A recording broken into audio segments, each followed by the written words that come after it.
Islamic Media.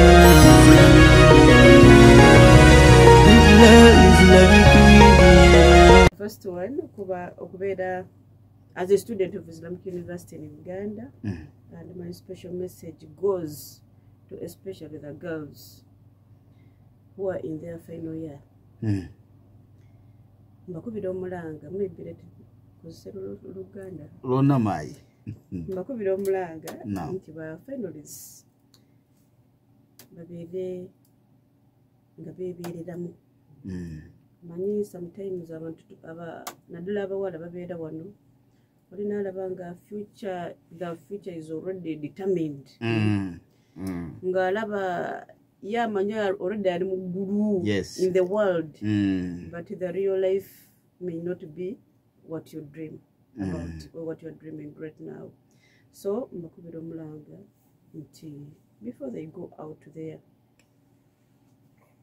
betereze bagende nga at least they are already responsible nga bafunye abantu abagenda obbawasa, kubanga in most cases abaana bagenda ebweru eyo n'otuuka eyo nga baali bakugambako when you're still a student nga okwegamba you were just ignoring, n'otuuka mu field nga buli omu akutya ani asobola okgendako oyo owa degree owa university.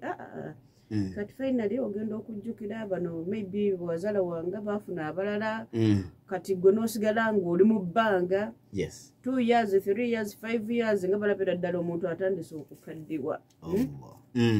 Kati ogenda okutunulatunulamu ng'embeera tekyakufavoringa as still a younger girl.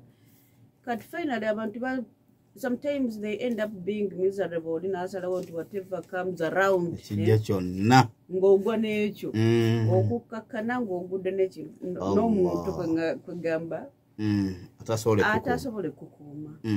Kale my information is that webaba nga balinayo aba bali awo ku lusegera awo, let them be serious.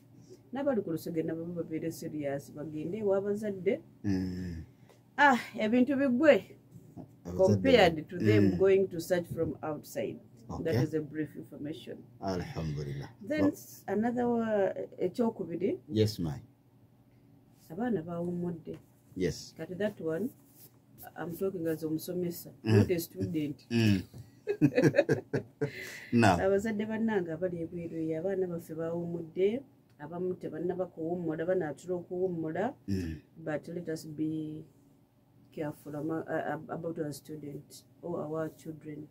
Kubanga abaana bano buli lwe bakomawo ewaka, abazadde abamu tetulina time, notafaayo okulaba omwana wange muze ki gwayizeeyo ku ssomero, mpisa ki yeeyisa atya, naye gwe n'obeera nti abaana obaleka waka bokka, abamu tubawa just baba maids ne babeera nga beba taking that responsibility of being a parent.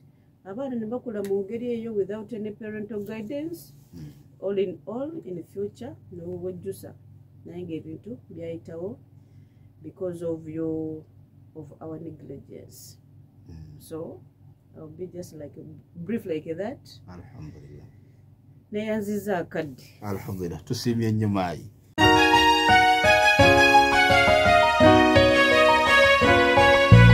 Qibla Islamic Media.